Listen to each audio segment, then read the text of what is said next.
We all live in a historic time in the history of mankind. And as I go through the next couple of minutes of explaining what I mean, you will realize what a privilege we all have to see a complete paradigm shift on how we live, how we work, how we operate. Let's wind back a couple of hundred years. In the 18th and 19th century, we saw the Industrial Revolution.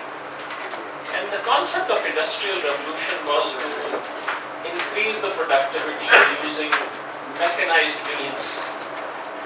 And the upshot of that was that how we work and how we earn the economic means for our living were completely radically changed. It took 40, 50, 60, 70 years across the globe for that industrial revolution to spread.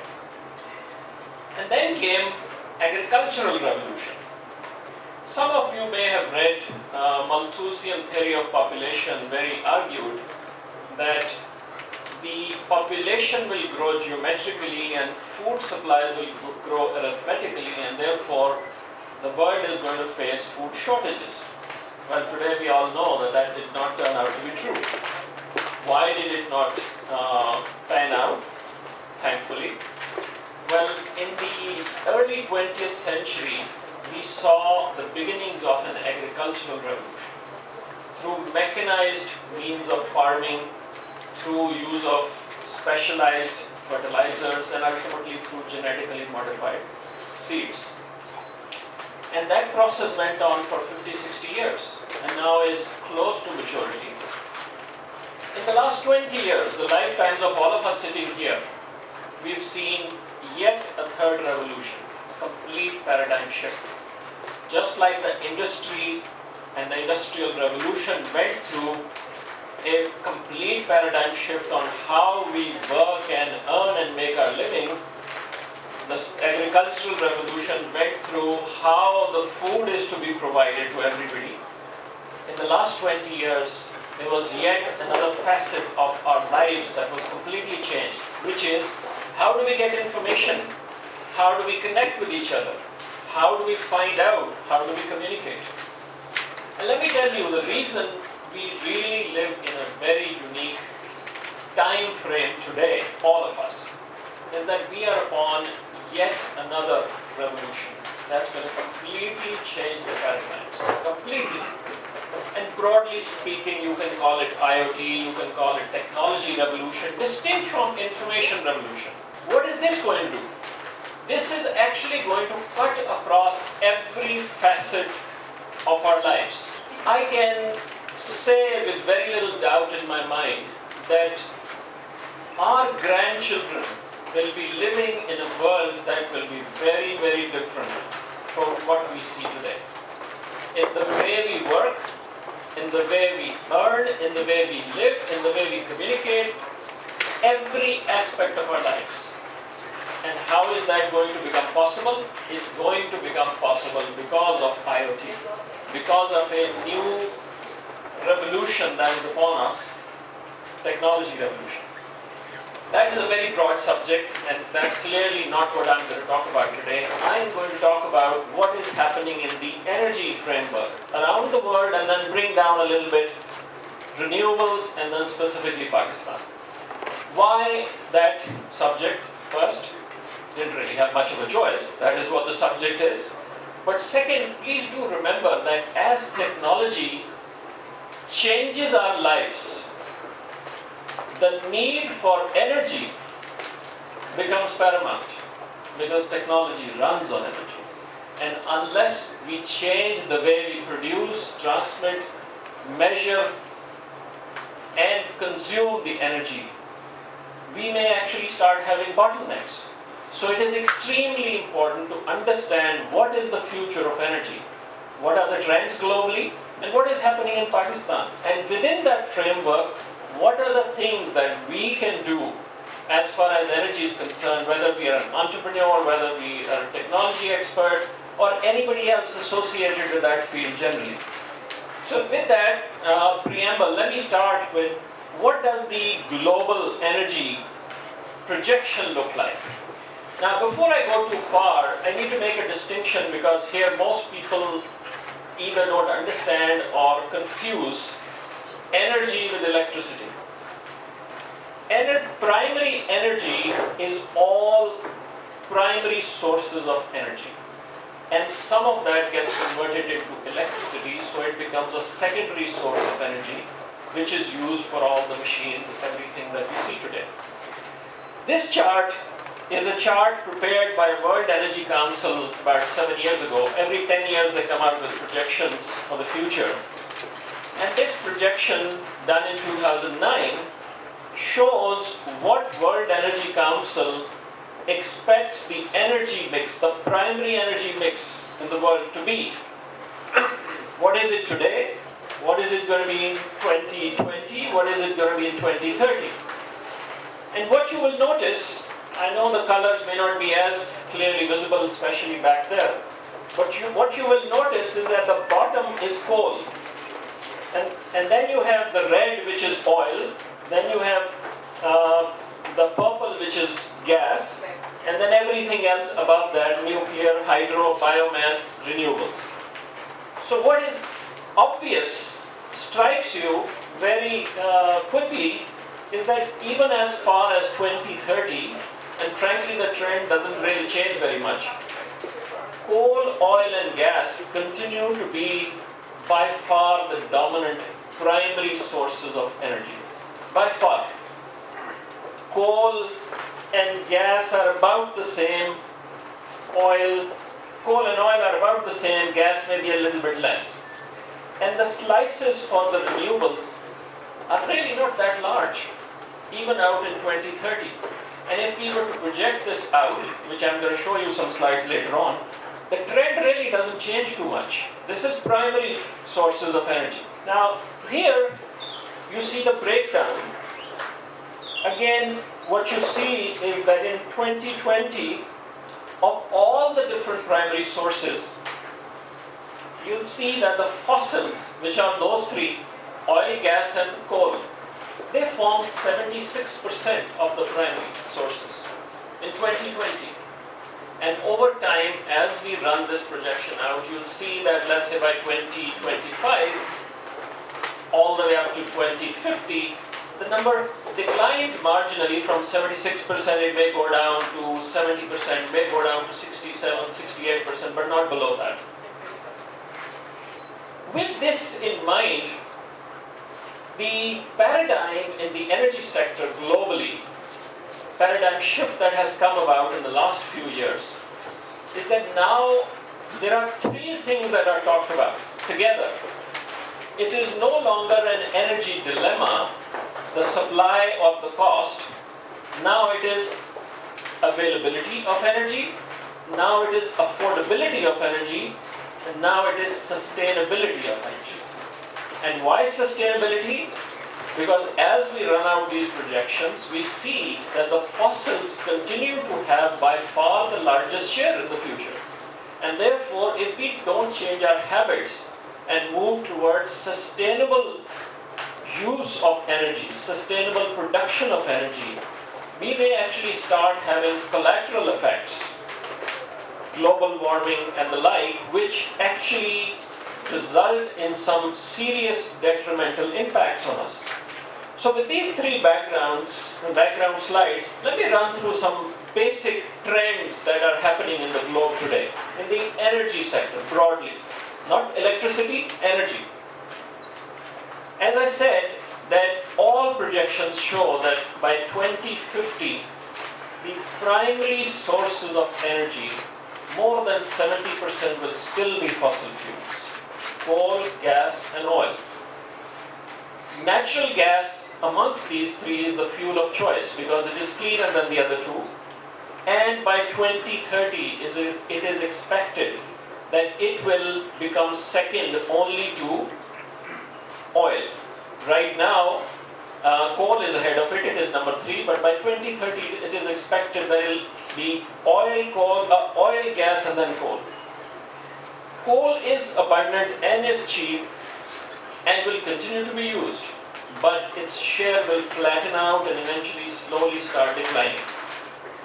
Oil reserves will comfortably meet the demand for the foreseeable future, but its use in transport, which consumes more than 50% of the oil consumption in the world, that will flatten out over time. And a new generation of nuclear power will make resurgence, mostly in developing countries like China, India, and some other countries like that. Renewables, on the other hand, will continue to have a larger and larger share, but a drastic increase will require some improvements in technology. And I will touch upon that as to what is on the horizon. So with that picture of trends in the energy sector broadly, globally, let's now focus down to electricity. Today, electricity, which is a secondary energy use, consumes about 17% of the total primary energy. So if the world is producing 100 units of primary energy supplies, only 17% is actually getting converted into electricity. But it is expected that this will increase to 30% by 2050. It will double. And this increase is going to be driven by technology, because everything we do in our lives, everything is going to become technology based, and technology is going to run on power. So the share of electricity is going to start becoming larger and larger over time. For those who are already connected to electricity supplies, the projections show that their per capita use is going to increase anywhere from 80% to 110% within the next 20 to 30 year horizon. But do realize that about 29% of world's population, even today, is not connected to electricity. So when you look at the unmet demand and you look at the per capita increase in electricity consumption, that is what's going to drive the generation of electricity and the use of electricity and electric energy sources, whereas today it is only 17%. In this bracket, renewable energy sources, renewable electricity sources have experienced the largest increase ever in year 2015. Roughly 147,000 megawatts were added in the last year alone, globally, in the renewable category. Interestingly, wind and solar formed 77% of this growth. All other technologies combined were only 23%. So the main drivers for renewable energy globally are solar and wind. So while I'm available for questions later on other technologies, I'm actually going to touch mostly just these two technologies and what is happening in these technologies. As of today, renewable electricity sources, except large hydro dams, which are multi-purpose always water and electricity, they generate only 7% of electricity in the total electricity mix in the world. But it is expected that by year 2040, this 7% will go up to about 16%. And along this, there are two trends. One is what I call PTU Convergence, which I'll explain in a minute. That is happening on the supply side. And then conservation and energy efficiency is happening on the demand side. So these two trends are forcing the production and use of electricity to more and more efficient means. And IoT is going to be central in getting to those efficient means. So pictorially, let me show you, as I said, of the total electricity generated today in the world, year 2015 data, about 76.3% is generated by non-renewable sources. The 23.7% that is renewable sources, roughly 16.5% of that is large hydro stations, and most of them been around for a long time. And only about 7% is all other renewable sources. And it is this 7% that is projected to go up to about 16% within the next 25 years. Now, as I said earlier, wind and solar are the drivers behind this growth in the electricity renewable sector. And this chart shows you the capital that has gone into those areas. So the chart shows you the total investment in 2015 globally in renewables, and you will see that out of the total, by far solar and then second wind, they essentially dominate everything. All other things, biomass, waste, small hydro, biofuels, geothermal, everything else is practically negligible. We're talking about 81 billion invested last year in solar, just last year alone. Similarly, we see the numbers in wind, large numbers. Now, interestingly, when we talk about solar, solar is not just for generation of electricity and putting it in the grid. Solar has a number of other applications. And here's a sample, worldwide sample of what is happening in the solar area in terms of penetration into our homes, into our lives. Solar lighting system at the end of 2014, the top 5 countries: India 960,000, Tanzania 790,000. Let's look at solar home systems, top 5 countries in the world. Bangladesh, 3.6 million homes with solar lighting. India again 1.1 million. Biogas installations, this is not solar, but I wanted to give an application of other direct uses. Biogas installations, China 43 million, India 4.7 million. Clean cooking stoves, China 12.9 million, Ethiopia 4.5 million.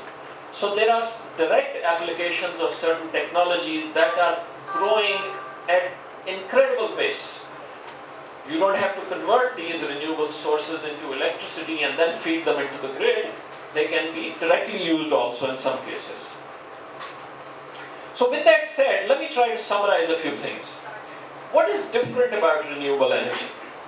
Well, renewable energy, as the name suggests, is renewable and hence sustainable.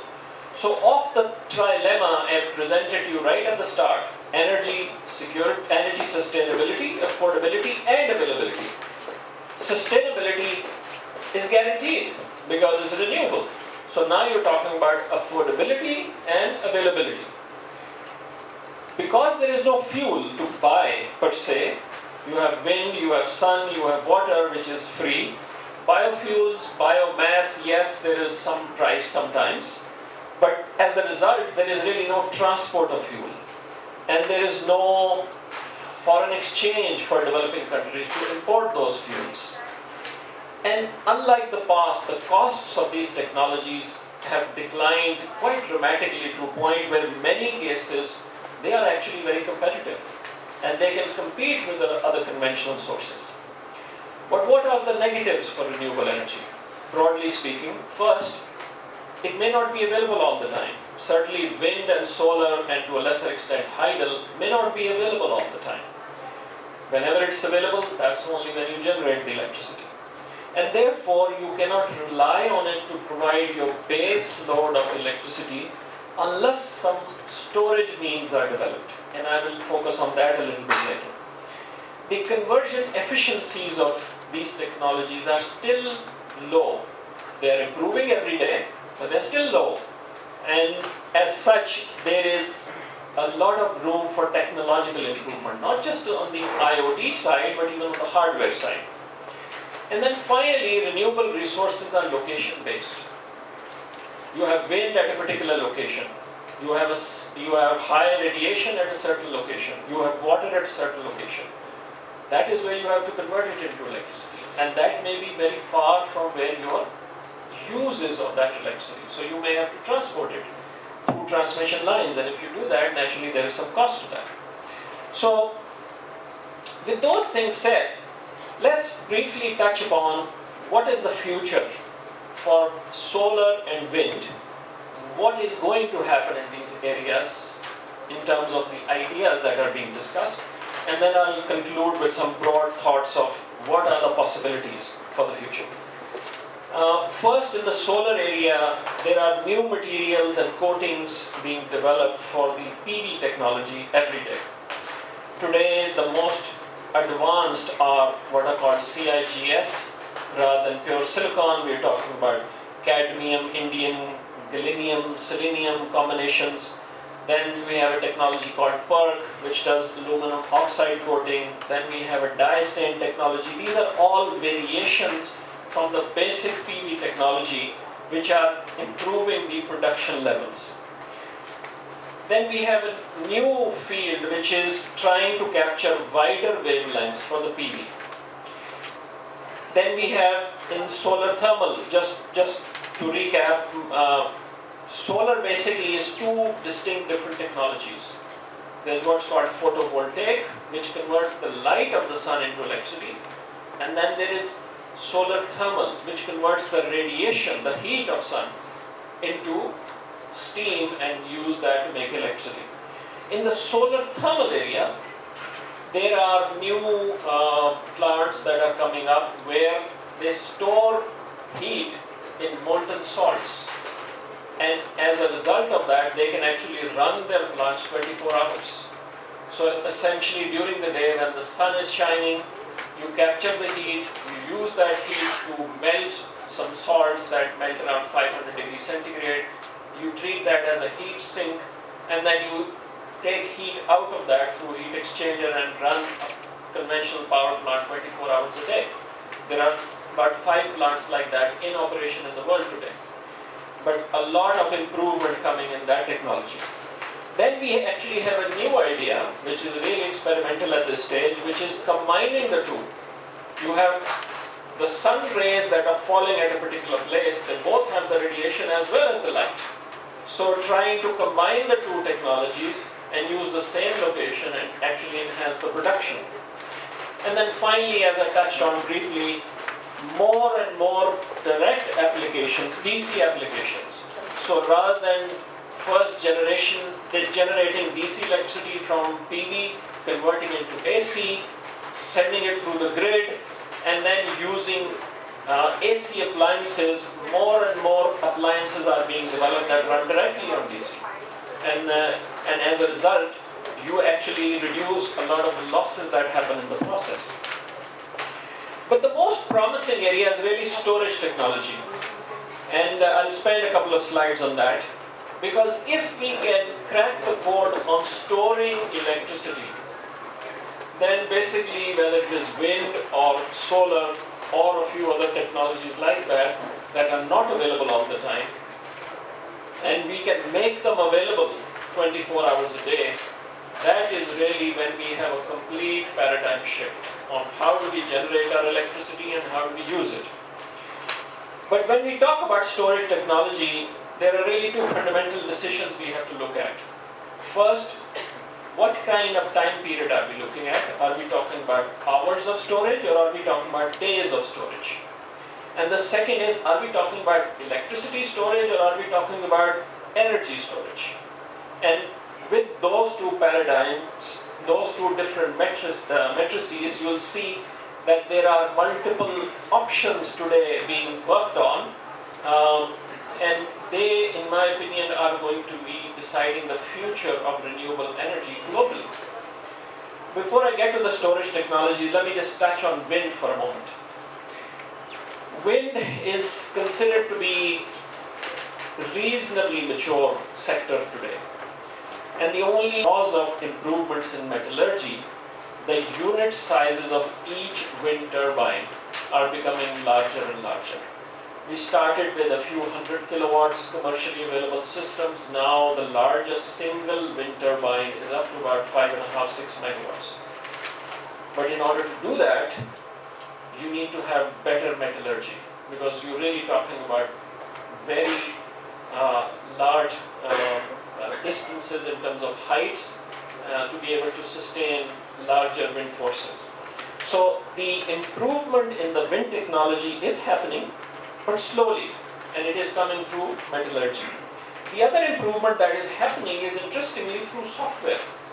And that improvement is really coming up with better and better programs to optimize the capture of the wind force and convert that wind force more and more into electricity rather than it just becoming mechanical force that is wasted in the form of sound or heat.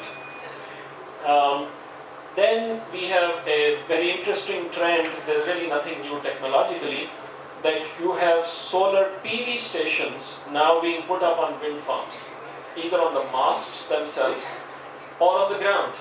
So you actually end up having a combination of wind and solar units, same location. And it is quite common that in many coastal areas, the wind resources early in the morning or late in the evening is much higher than during the day because of sea and land breezes. And solar is in the middle. So you actually end up extending the time period in which you are generating power if you have a combination facility. And then of course better assessment and predictability of local wind corridors. And then finally more and more work happening on offshore and island-based wind generation. Now let me just touch now on something I parked earlier, something I called global PTU convergence. This is a very interesting phenomenon, and if you think about it, it's a very logical phenomenon. The global energy economy is moving towards what I call PTU convergence for electricity. What does it really mean? It means that a kilowatt hour, the measure of electricity, is a commodity. And it really doesn't matter to you as a consumer whether that kilowatt hour started its life as a BTU in a pound of coal, or a BTU in gas, or a BTU in oil, or a BTU in solar, or anything. Whatever the primary source is, it gets converted into kilowatt hour. And you as a consumer are really looking at that kilowatt hour. 1 kilowatt hour to you is no different than another kilowatt hour. And so what is happening is that the usable form of electricity, it is resulting in a convergence of delivered cost from different sources. So to explain that, I came up with a formula. The cost of usable form of electricity to you is the primary energy cost, BTUs, whatever the primary source is, multiplied by the conversion efficiency of that technology. You add to it capital recovery, you add to it transport if you are moving it, and then you add to it operational cost. So what is happening is that in the R&D sector, if higher cost solar has to compete with lower cost gas-fired generation, there are pressures to lower the cost of technology of solar or increase the efficiencies of solar so that the final cost of delivered kilowatt hour starts becoming competitive with others. Now clearly renewables had to get a jump start through government subsidies, and they got that. But now what you see is that they are competitive in many senses. So for example, if a particular source of fuel results in a higher delivered cost to the end consumer, that will not get as much money from the financiers, it will not get as much support, and it will be forced to improve its technology or forced to reduce its cost. So there is a convergence happening, and as a consequence what we are seeing globally, that even just 10 years ago, where the cheapest source of electricity could generate electricity at 3 cents per kilowatt hour and the most expensive was about 10 times difference. Today, they're all getting bunched up in a band, starting from about 2.5, 3 cents at the low end to about 10 cents at the high end. Everybody is getting bunched in that, and this will keep getting tighter and tighter. And how it's going to get tighter? Again, you have IoT figuring front and center, because that is one of the drivers that's going to result in bringing those costs down or increasing the efficiencies. And therefore, the R&D for technology development takes cue from market pricing. If a particular thing is out of market in terms of pricing, it's not going to attract as much capital. But if it shows promise and it can improve efficiencies, that's what's going to drive the growth. Let me just 3 or 4 slides left and then I'll conclude. Let me just quickly touch conservation. As they say in the energy sector, the cheapest kilowatt hour is the one that is never produced. Meaning, if you can conserve energy and reduce your usage, that is the most cost-effective thing to do. Energy audits, very few so far, but energy audits that have been done in Pakistan show that despite the fact that we are energy starved, we are one of the most wasteful nation in terms of our energy use. To give you a sense, when we burn our natural gas in a cooking stove at home, we are converting only about 16% of the energy. The rest is being wasted. When we burn it in a geyser for hot water in homes, we are converting about 20%. When we burn it in a car, in a CNG engine, we are converting about 26-27%. When we run it through an industrial process, depending on what process it is, we could be anywhere from 25 to 35 to 40%. And today, if we run it through a most efficient power plant available today, we can be converting about 60%. So let's just look at how much gas we produce, which we are short of, and how are we using it. That's just one example. And there are multiple examples of that. So conservation, more than any other nation, it is actually a desperate need for us. Efficiency and conservation. Huge potential exists in better insulation in our housing, in appliances, in cabling and wiring. Now, energy efficiency in appliances will keep improving because it's a globally connected market. Something new is developed somewhere else in the world. It may take 10 years, 15 years, but eventually it'll get here because it is more efficient. But as far as insulation is concerned, we have to change our habits as a nation because we have very wasteful habits in terms of how we use our energy. And conversion efficiency in conventional power equipment on the production side has increased steadily over the last 30-40 years and will keep on increasing slowly, but it will actually hit some natural limits of laws of physics probably in the next 20 to 30 years. And at that point, frankly, renewable energy will still be in partial maturity and that will continue to improve. So we have to keep that in mind. Now, with that said, what are the avenues for technological innovation? There's software and there's hardware. On the software side, we are talking about both storage and storage technologies are actually both hardware and software, but you'll see in a second when I show you 2 more charts on the storage what I mean there. But storage technologies for electricity, that is probably the next frontier in terms of completely changing the way we deal with renewable energy sources. Then we have software-based operations optimization. Just to give you a direct example, about 3 months ago, I signed up in one of my power plants with General Electric, where they are going to make a complete digital replica of my plant, down to every nut and bolt. And they are going to put sensors in every part of the plant, which is going to be giving live data to a center somewhere back in Atlanta. And through that, they will actually be optimizing how that plant ought to be operated, literally on a real-time basis. And the expectations are that that can easily increase operational efficiencies by 3 to 5%, which is huge, just through software and data, big data, if you will. So the IoT that we are talking about in the power sector, it's already been launched. As of today, General Electric has signed with about 12 companies around the world to do this. And interestingly, 5 of them are here in Pakistan. 5 power plants. The rest are in Middle East, a couple now starting in the US.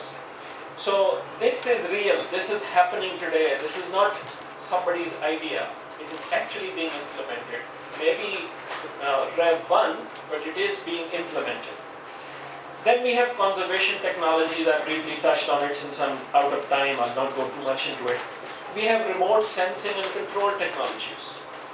Measuring, metering remotely, turning off the one who doesn't pay, turning on automatic billing, all of those are conventional ideas that can be married to IoT and actually implemented in the field to lower the costs. On the hardware side, I'll touch briefly on the solar in a minute. Wind I've already talked about. Not much happening in geothermal, but it can happen. It has some basic reasons for no development happening in that, because geothermal is less power production, more chemical treatment. And if the chemical industry is not able to support large R&D, because this is really a byproduct for them, not much is going to happen in geothermal, even though the resources are there. I've touched on that digital model I just talked about. The same thing is being launched for airlines, for hospitals, units that can generate big data that can be processed for better optimized operation and predictability in downtimes, breakdowns, emergencies. And then finally, on the hardware side, one bold new frontier is going to be room temperature superconductors. A lot of research happening on that, because essentially what is happening is when you have superconductors, the loss of electricity in the process is low. But unfortunately, superconductors work at very, very low temperatures. And so if we can come up with room temperature superconductors, we can increase the efficiencies dramatically in everything that runs on electricity. And a lot of work is happening in that. Two charts for you, I'll not belabor them since I am out of time now. This is what's happening in the electricity storage technology. What you see in front of you is a chart, is a curve that shows levels of maturity and the capital requirements of different technologies for electricity storage. And you would be pleasantly surprised to see that it's not just one or two technologies. We're talking about a dozen different technologies. Some of them are, of course, very mature, like your typical lead-acid battery, but it has its own limitations.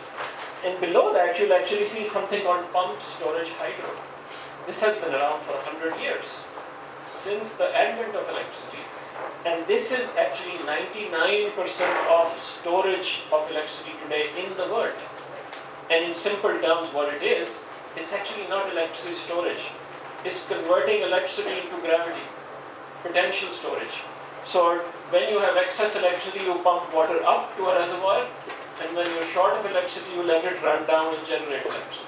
So you're capturing the arbitrage between your peak and your trough, using the same resource, and essentially storing potential energy. And then when you come in the middle, you have compressed energy storage systems, you have sodium sulfur batteries, low speed flywheels, lithium ion batteries, liquid air storage systems, and then on the left side there are really experimental technologies today. But as you see the curve, it shows to you that as these technologies keep maturing, their cost keeps coming down. And so lithium ion battery, for example, the cost has already come down about 40% in the last 5 years. And it may keep coming down more and more. All these other technologies are in the same category. A different representation of the same thing. Here we're talking about whether we are talking about discharge in a few. It basically shows that different technologies are suited for different time periods. If you need storage for a few minutes, or if you need storage for days, different technologies will fit in that framework. So depending on what your need is and how much storage you're talking about, you could actually be looking at different technologies. Now, with that said, while we wait for that, let me just come to my last slide, I think it was, which is really where does the future lie? And now I'm going to talk about some really futuristic things. A lot of scientists in the world believe today that in the future,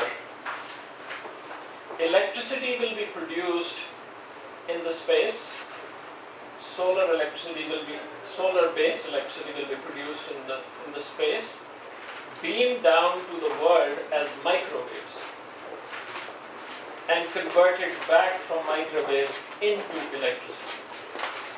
Now, if you know the physics of today, you will realize that converting electricity into microwaves is no issue. You have a microwave in everybody's home. What is it doing? It's converting electricity into microwaves. But converting microwaves back into electricity, today, that technology does not exist. But if you are a believer in the unified theory, which says all different forces eventually collapse into one force, then theoretically converting microwaves back into electricity is possible. And if that does happen, then these scientists, they propose that what would happen is that no power plant would exist on the surface of this earth 100 years from now. The radiation in the space is 8 times the radiation on the surface of the earth, and of course space is unlimited. So you make electricity in the space and you beam down focused microwave radiations to converter stations. Now this is very fanciful. Whether it technologically is possible or not, I don't know. Your conceptual framework. But having said that, Dr. Saab, let me tell you, NASA has been funding this experimental trials on this thing for the last 30 years. Since the late 70s, they have actually been funding it. So whether it works or not, I don't know. But there is likelihood that what we see in the future as a map of energy is going to be very, very different from what it is today. Very different. And if that happens, how are we going to get there? And that is where all of you come in. To get there, technology is needed. The physics is one part, the technology is needed. The hardware is needed, the software is needed. And how is that to be managed? That is crucially important. And what are the generations of technology? What things have to happen first before you go to the next? They are extremely important steps. And so what I want you, there are other such ideas, some totally harebrained, some not. For example, I'll give you a simple idea. Earlier I was talking to Dr. Fareed about these Jetrofa plants that he's been working on putting up in the Cholistan desert. Now this is, Jetrofa is a known plant and it has a high oil content and it can be used for biofuels. But there is a new thought today which is coming up with genetically modified plants for energy harvesting. Because remember, at the end of the day, all energy originates from sun. All energy, no matter what form it is. So if genetically modified plants with high energy content can be harvested, developed, created, and then harvested for energy, usable form of energy, great. What better way to deal with it? And of course, the last and perhaps the holy grail of all energy solutions is fusion. If fusion can happen, even higher temperature but achievable temperature fusion. The fusion that happens in the sun or stars, that happens at 5 million degrees centigrade. Now, 5 million degrees centigrade is not achievable for us, but effectively we have limitless supplies of energy in fusion. To give you a sense, a glass of water, if fusion were possible, a glass of water has more energy than 500,000 liters of gasoline. A glass of water, if cold fusion were possible. So naturally that is the holy grail of all scientists, that can cold fusion happen or not. Probably not going to happen in our lifetimes, even if it does happen. But there are limitless possibilities in terms of where the energy sector goes. And I just want to end with the thought that this cannot happen without the technology side driving it. It just cannot happen. And the technology side has the hardware as well as the software. And both will have to run in parallel. Here we may be just talking about the software side, but hardware side will have to go in tandem. Driven by software, but that's how it will have to be. So with that, let me conclude. I think I had 2 or 3 more slides, but since I can't seem to get them up, and I'm already well over my time, so I'll stop at that. Thank you very much, and I'm available for questions.